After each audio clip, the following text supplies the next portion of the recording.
Today, we're diving into the fascinating history of the Triads of King Mycerinus, an essential collection from Egypt's 4th dynasty.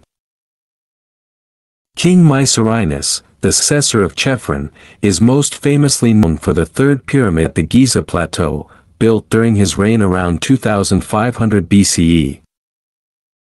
But beyond his monumental pyramid, another of his legacy's treasures is a unique set of statues known as the Triads of Mycerinus. In 1908, the Harvard-Boston expedition discovered these extraordinary statues within the Valley Temple of Mycerinus's pyramid complex at Giza. The statues depict the king standing centrally, representing his royalty, strength, and divine status. Surrounding him on both sides are figures of the goddess Hathor on his right, god or goddess to his left, signifying Egypt's religious unity under his rule. 3 of these triads are displayed today in the Egyptian, while the 4th, along with a fragment of a 5th, is housed in Boston's Museum of Fine Arts. Let's start with the first triad. Here, King Mycerinus is shown in the center, standing with all royal symbols, from his white crown and false royal beard to the distinctive royal kilt known as sndyt. His posture, with the left leg stepping forward, was a traditional pose in ancient Egyptian art, symbolizing refinement. His face and body are intricately detailed, reflecting an idealized image of power and refinement, with muscular arms and a broad chest. On his right, we see goddess Hathor, often regarded as the goddess of love, joy, beauty, and motherhood.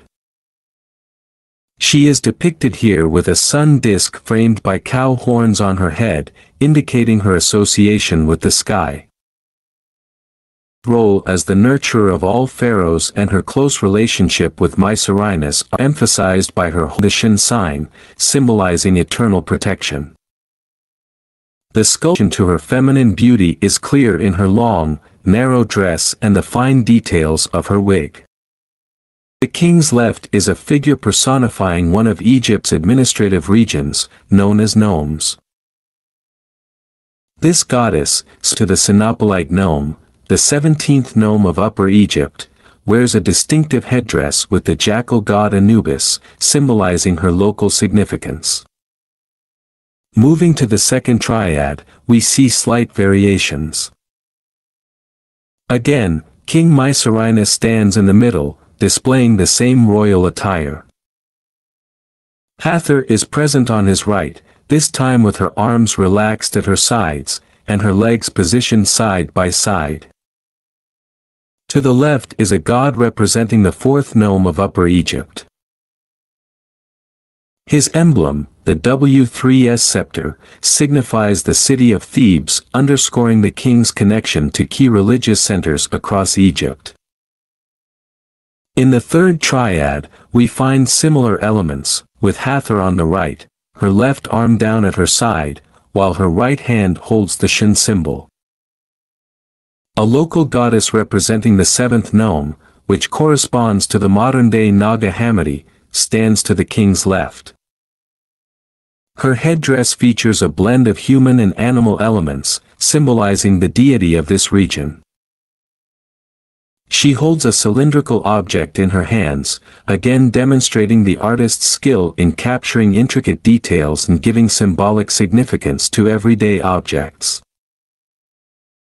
The materials used for these statues, often a type of stone known as greywacke, or schist, were chosen not only for their durability but also for the richness in color and texture, which enhanced the statue's lifelike qualities.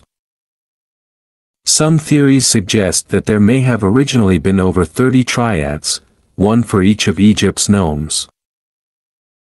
Others propose that only 8 were made, aligning with the number of chapels found in Mycerinus's Valley Temple, each with statues representing Hathor, the king, and a local deity. This theory emphasizes the unity between the king and the gods, connecting the royal authority with the divine powers of various local gods and goddesses.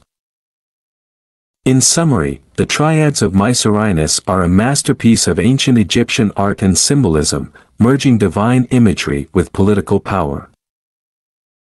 These statues give us insights not only into the king's legacy but also into the religious and artistic achievements of the Old Kingdom. Thank you for joining us on this journey through history, exploring the artistic treasures of Egypt's Old Kingdom.